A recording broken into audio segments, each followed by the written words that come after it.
Hey everybody, welcome back to my channel. If you're new here, my name's Rachel and I am knitting. Not right now, but most of the time.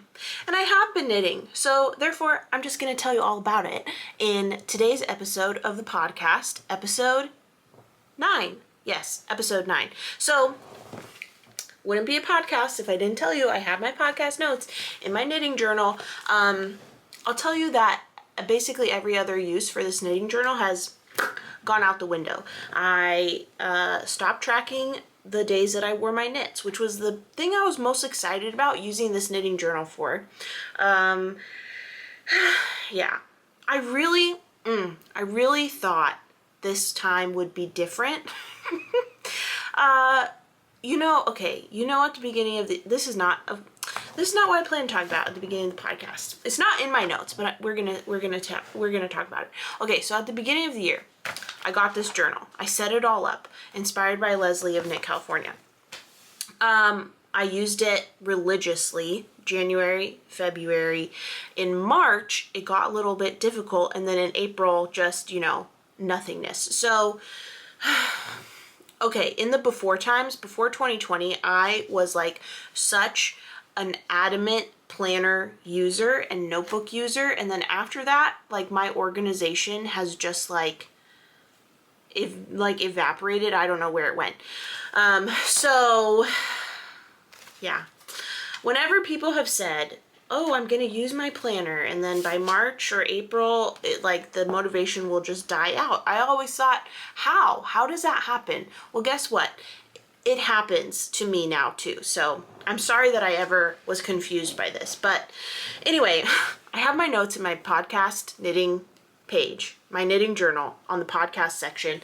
All the other sections have been ignored so unfairly. So anyway, that's just the way the cookie crumbles sometimes, and the cookie has disintegrated. So without further ado, let's get into podcast episode 9. This episode covers my knitting progress and my making progress and my, overall fiber art shenanigans from the afternoon of April 14th to the morning of April 21st, today. So, welcome, and I'm glad you're here. I'm glad you're watching. Buckle up and let's get going. So, I'm going to start with the first section that I always start with, which is project updates. And I'll tell you right now ahead of time, it's going to be a short list, okay? I did a lot of knitting this week, but it was on the same projects. So therefore I don't have a huge vast amount of projects to update you on. I just have a couple. The first that I will update you on are the Clockwork Fiber Co. socks for Sam. So if you're not familiar, Sam of Clockwork Fiber Co., formerly known as Beachy Breeze Fibers, sent me some yarn at the beginning of February, and I finally got the socks cranked up. Here's the thing, don't ever say no rush to me when you ask me to complete a task for you. Don't ever do it. Give me a firm deadline. Not to say this is your fault, Sam, but it took me 2 months to get this done because I kept thinking, oh, no rush. But I need to get that out of my system and just get things done promptly and efficiently. Again, I used to be so efficient. Days gone by. Anyway, the socks are done now, and they have been sent off to Sam, and she just reported back to me today actually that the sizing is perfect. So I'm really happy with that. It always feels good when it clicks like that. Sometimes the measurements people give me are a little off, and then the socks don't fit perfectly. So I'm really glad that these are well loved and fit perfectly for Sam. I cranked up 2 skeins of her Seasons of Change Club, the January colorway and the February colorway. Now, the February colorway that I knit up is on her Atomic Silk sock base, which is a blend of merino wool and mulberry silk. This base, I'm sorry I don't have a visual for you because the socks are no longer in my possession, but this base, actually I have cones of it still. All right, sorry I wasn't prepared. This base of the Atomic Silk Sock is super, super soft. Here's the colorway from the February colorway. It's really pretty with pinks and purples and creams. Let's see. Yes, so it's called Winter Sunrise, 80% American Merino, 20% Mulberry Silk, fingering weight 3-ply, 432 yards per 100 grams. Let me make it so you can actually read that. There you go. But the silk of the Atomic Silk Sock, those socks were so soft. I was jealous but also grateful because Sam let me keep the leftovers, so I have enough that I should be able to crank a shorty pair for myself. But before I really knew better, I cranked up a little yarn cozy out of the Winter Sunrise colorway. Basically what this functions as is, if you're using your yarn with center pull, I'm just showing this as an example, you can put the yarn cozy around it and then it acts kind of like a compression sock. This is obviously like not functional because the end is wrapped around the cake, but if it were center pull, you can maybe imagine how that works. And so it just helps with yarn management because the cake doesn't implode on itself, or it still does implode on itself, but it's compressed and it's contained, so it doesn't really make as much of a headache for you as you're knitting your yarn up or crocheting your yarn up or whatever you're doing with it. So I did make a little yarn cozy for myself. Typically when I make the yarn cozies, I don't do a full toe, but I did on this one for some reason, which looks kind of silly, but I'm thinking of writing a pattern for this. This is cranked on my Dean & Beans circular sock machine, so I don't really know what the interest for machine knitting patterns is, but if you have interest in it, let me know, because I do think I want to write this up. I've been wanting to write patterns for a while. Like garments really scare me, the idea of designing a garment pattern, because my brain is so adamantly confused by math. Like knitting math is the only math that I enjoy participating in. So the idea of designing a garment where my math affects other people sounds really scary. I know it would be doable if I ever decide to do that one day, but I'm just not at the part of that process where it sounds exciting more than it sounds scary. So, but other patterns like accessories, like I have some pattern ideas for hot water bottle covers. I have this cozy. I have a bucket hat that I made a few years back that I've been meaning to write the pattern up for. I have this pouch that I'll tell you about in a little bit too that I want to write the pattern for. But anyway, the whole point of this tangent is I've been wanting to write patterns for a while, but I've never gotten around to doing it because it seemed like an insurmountable task. It seemed like way too difficult and just like I couldn't do it. But then seeing Leslie, Knit California, design her Knit e-reader cozy and being part of the testing process for that, it really reminded me that, you know, I should do it. I should try it. I should see what I can see. So all that to say, the socks for Sam of Clockwork Fiber Co are done, and I do have leftover yarn in both colorways that I can do something fun with. So I might make a shorty pair of socks or make some more accessories. But the mulberry silk, I'm telling you what, it's really soft. Really, really soft. I would love a garment in this. And also, I need to explore like plant fiber. Well, silk is not a plant fiber, but I need to explore more like summer fiber Is silk a plant fiber? I have to fact check myself. I've said this before, but like, if you ever watch me and think, that's so obvious, Rachel, you're such an idiot. Okay, I'll give you that. Is silk a plant fiber? No, because it comes from worms, right? Silkworms. It's an animal fiber. Google told me. All right, gosh. I literally have a PhD. Why did they let me do that? Anyway, what I'm trying to say is I need to explore more breathable fibers because I live in the deep south of the continental United States.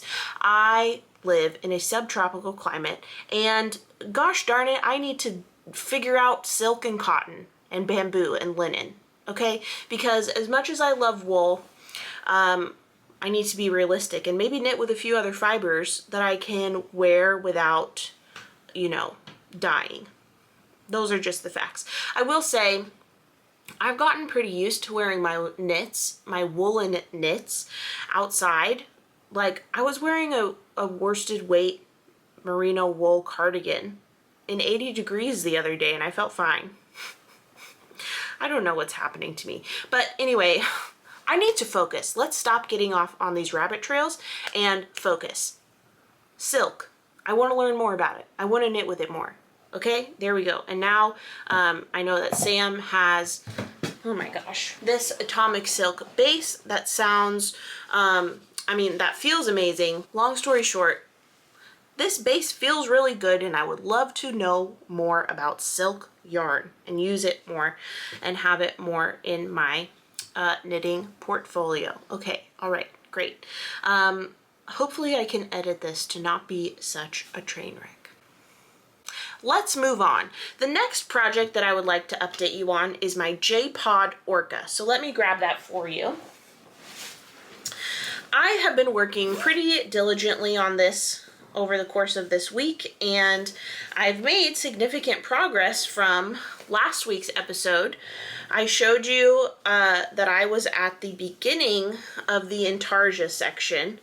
So I was just like at the bottom here, a few rows into the intarsia. I've completely finished the intarsia along with the whole bottom section of the whale. This is a whale. It will all make sense, maybe, when it's done. So basically what I understand it to be is this is the top part of the whale, and this is the bottom part of the whale. And the spots where the bottom part is skinny, the top part is wide. So you sew them together, and it's like they're the relief of each other. Like, yeah. Hopefully that makes sense. But they're all curled up on themselves, but I'll seam these two together to be a fully fledged whale. But right now what I'm working on is the tail portion of the top section of the whale. So I finished this half of the whale fin, or the whale tail, and I'm almost done with the second part. And then I think what the pattern asks for next is to make some fins, maybe, that you sew on. Not quite sure. This is a nice portable project, so I took it with me for like lunch break knitting to work. And that worked really well. So I did mess up the intarsia chart at a certain point. Like I don't know what I did. I think I didn't add like more light blue at some point. Like, this is not supposed to be as tall. It's supposed to round out a little bit sooner. But I decided that having one stitch of blue not incorporated for a couple rows was easier to live with than having to tink back 4 rows of intarsia. So I made that choice. I think that I can probably finish it, if not this week, then the next week. Really, I could probably finish it today if I sat down and worked on it, but it's just a matter of if that's the project I want to reach for. I will say also, I've been kind of battling like dye transfer whenever I work with this. My hands turn blue. I know there's a name for that, but I can't think of it off the top of my head, but This is far more than like the typical, you just get some blue where the yarn rests on your finger as you're working with it. Like like anywhere that the yarn touches my hands turns blue. So I'm kind of disappointed in that. And I'm gonna have to conceptualize how I want to approach blocking this. I ordered some color catching sheets from Amazon, and I think that will be fine for the stuffy, but for the yarn that I have left over, I need to think about what I want to do. Like I have some dye pans, I have some dyeing equipment from when I was home all the time in 2020 and needed, you know, something to do. So I could try and set the dye better on the yarn I have left over, or I could try and wash it out, or I don't know. I don't know. But that is something that I've been dealing with on that. But otherwise, really good progress with the J-Pod Orca Stuffy, and I will keep you updated on that as I continue working on it. Also, it's going to be a pretty big stuffed animal. Well, it seems like it will be. I guess I'll have to wait and see until it's done to really fully appreciate how large it is. So there's the update on that. The next project to update you on is my swatch of Malabrigo Pisces. And here it is in its full glory. I finished this shortly after I filmed last week's podcast, and it works up so beautifully, just like I knew it would. It's just stunning. It's so, so pretty. Like I said last week, I think I could do without the flecks of yellow and gold, but I think like from far away, it's not the main event. It's not what's noticeable. And I think in a larger piece, it will blend in a lot more and complement the periwinkle and blue and purple tones of this a lot better. So yeah. I swatched this with the intention of knitting the Kal Cardigan by Claire Jackson, but my gauge is way off. My gauge is 20 stitches over 4 inches, and let me just check what the pattern gauge is. Yeah, 18 stitches and 23 rows. So I'm pretty confident. I swatched for this 3 times last summer with different yarn, and I still never met row gauge, and on my 3rd swatch I got really close to stitch gauge, so I'm pretty sure that I will not meet row gauge, which is fine. I'll, you know, adjust accordingly as I'm knitting the pattern.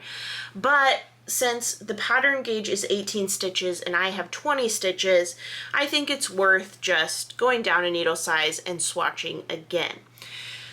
I will not be swatching with Pisces though for that second swatch because, well, I fully intended on doing that, but then I remembered, oh, I have some like partial cakes of Malabrigo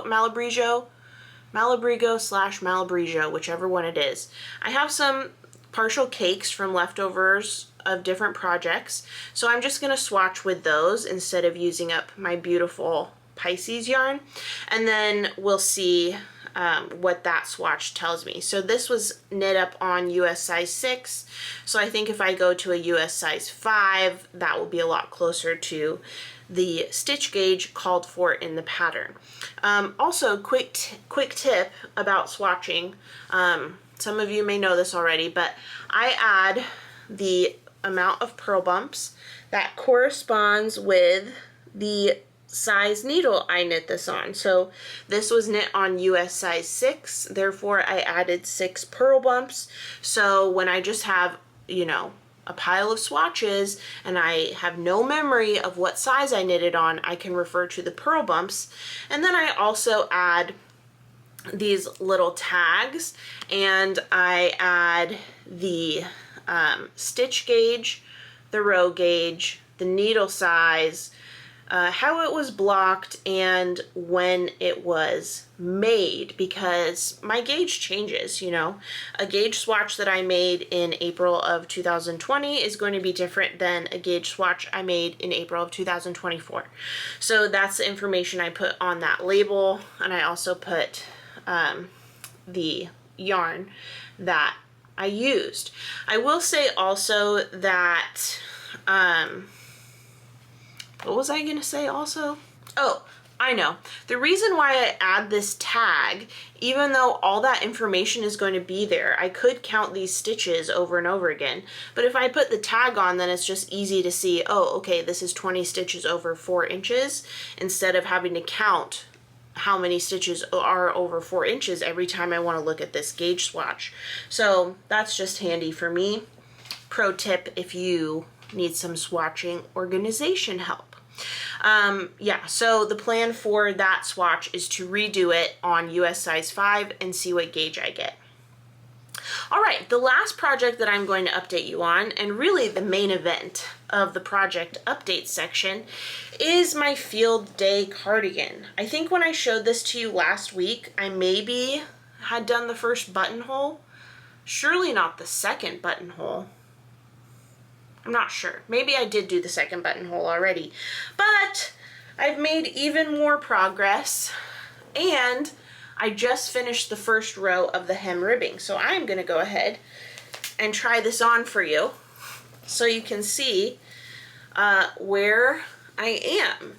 I am knitting this up in Treehouse Knits on her Dove DK base in her Rory colorway. So this is a sweater quantity that Lauren sent me for promotional materials to help promote her favorites collection last summer.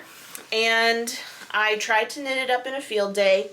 Disaster struck, which I'll tell you about more if you don't already know the deal. Keep an eye out for the FO diary one day. But yay, here it is. I have modified this pattern in a few different ways, but most notably I added another buttonhole. There's only supposed to be 4 buttonholes in the pattern, or the pattern only calls for 4, I should say, but I added 5 because I wanted to add some length. So I'll have about, let's see, 2.5 inches of ribbing left. Man, this is going to be a long cardigan. Maybe I shouldn't have added that extra buttonhole. Whatever. Worst case scenario, it's way too long and I rip it back and redo. It'll be fine, but you know, we'll see. I think that this is going to be great. So after I do the hem, there will be a buttonhole in the hem. I'll bind it off, and then obviously I have the sleeves left. I'm really happy with the size that I chose. The pattern calls for 8 inches of positive ease, but I knit a size with 4 inches of positive ease, and I think that it is going to be much more appreciated by me in the future when I reach to wear it, because I've learned that that's the amount of ease that I prefer. Not to say that I'll never make an oversized garment, but wanted to go with 4 inches of positive ease on this one. So really excited about that. I got a ton of knitting done on this yesterday, like 2 buttonholes worth I think I did yesterday, and there's 20 rows between each buttonhole. So incredibly impressive. But yeah, that's the update on the field day cardigan. If you're not following Treehouse Knits, you may not know this, but this colorway will be available for pre-order with the Stars Hollow collection that's opening up for pre-orders on May 12th. So if you're looking at this colorway and you love it, you can pre-order it in a couple weeks, and then we can match if you want. No pressure. But I'm really, really happy with how this is turning out. And the Dove DK base is really squishy and soft, so I'm really liking it. Just look at all the beautiful colors represented in this garment. Love it. So with that, we have completed the project updates section. Therefore, it is time to go over the spinning section. So let me show you what's on my bobbin right now. I have completed my spin for today, April 21st. I will tell you that I skipped yesterday's spin. I didn't spin on April 20th, but I did spin an extra 5 minutes today on April 21st. If you have watched my spinning vlog or you follow me on Instagram, you'll probably know by now that I am just like itching for a real wheel. I really, really want to graduate from e-spinner to wooden spinning wheel with treadles. I always want to say treadle because like treacle, like the treat, whatever. Yeah, so there's the update on my spinning. I'm gonna go more in depth on what's going on in my mind and heart with my spinning progress. I just finished filming the second installment of my spinning vlog, so that should go up in the next day or so after this video goes up, so you can stay tuned for that and enjoy that. But that's the update on my spinning section. The next section that I'll go to is acquisitions. So welcome to the acquisitions section. Guess what? I have nothing to show you. Actually, that's not true. One thing that I didn't show you last time that I should have is I got 2 cones of this sugar and cream cotton. It's a worsted weight cotton. I got it from Joann's. It was on sale. And it's purple, like a pinky purple, and I got it to make a baby blanket for my niece who is on her way. My sister is expecting, and I wanted to make like a little tiny baby blanket for the baby that was not wool and that was not acrylic. So I went with cotton, and I went with the sugar and cream cones because that's a lot of bang for my buck. So that's what's going on there. I haven't picked a pattern out yet. I'm kind of thinking that I'll design my own with like a lace motif. I don't know. I have a lot of ideas, not a lot of time to execute them. So that is on the radar. So that's a belated acquisition. And that's pretty much the only acquisition I have to show you. But I will say that I have some acquisitions en route. Like, they're going to be coming this week. So I'll show you in next week's podcast. One of them, when I told Leslie of New California that I bought it, she just laughed at me. And when I told DJ, my husband, that I bought it, he also laughed at me. So this might be the most ridiculous purchase I've ever made, but I think that it's going to be very functional, and I'm very excited about it, and I'll tell you all about it next week. Yeah. Yes. So let's move to the next and final section of the podcast, which is announcements. The announcements are short and sweet. I have merch now. I made merch. I have a Spreadshirt shop where you can find stickers, sweatshirts, hoodies, hats, notions pouches with my logo on them, as well as some stickers that I designed in Canva when I had like 20 minutes of motivation one day. And you know, it's since come and gone, but you can shop my merch if you want. Some people have already had their orders arrive, so it's really fun to see what they got and like to see my logo stuck on something that someone else wants to own. Incredible. I placed an order myself, and I'm excited for that to arrive, particularly one item. It's a purple sweatshirt with my logo on it, and I'm really excited. Can't wait. So I'll show you that next week, hopefully if it gets here between now and then. And last but not least, the final announcement is we still have those 4 non-knitting spots on the Irish Knitting Tour. So if you've been wanting to go on this tour with us, you can still come. We just don't have room for people in the knitting workshops. So if you'd like to join us, by all means, let me know, and can't wait. Can't wait to hear from you if you plan to come. Okay, I totally finished filming this, and then I forgot that I told you I was going to tell you about this. So I'm back, and I'm going to tell you about this before we move on to the next section. So this is a pouch that I knit in March of last year, and I told myself and the internet that I was going to write a pattern for it, and then guess what? It's April of the next year, and I have not done that, so I'm going to do that. Dun da da da! Exciting. This is a zipper pouch, and yeah, I'll tell you all about it when I write the pattern, but keep an eye out for it. It has kind of a, I don't know, I think it's a fun construction, but yeah, it's a zipper pouch, and you can, you know, wait with bated breath for the pattern to be released. Now, it's just a pouch. It's nothing fancy. So please don't be like, oh, you're gonna write a pattern for that? That's stupid. It's just a pouch. Guess what? I know it's just a pouch, and I'm gonna do it anyway. So if you don't want to knit it, you don't have to. No one's making you.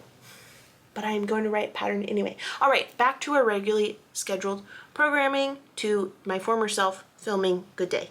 That's it for podcast episode 9. Thank you so much for watching. I feel like this was like a breakneck speed podcast full of chaos and topsy-turvy confusion. So hopefully you were able to get something out of it and you enjoyed yourself. That's really all we can ask for, right? Right. Okay, anyway, that's it. So if you like this video, give it a thumbs up, subscribe to my channel if you don't already, and hit that notification bell to be notified of my next upload. Last but not least, head over to Instagram and follow me at Rachel is Knitting if you don't already. All right, thanks so much for watching, and I hope you have a great day.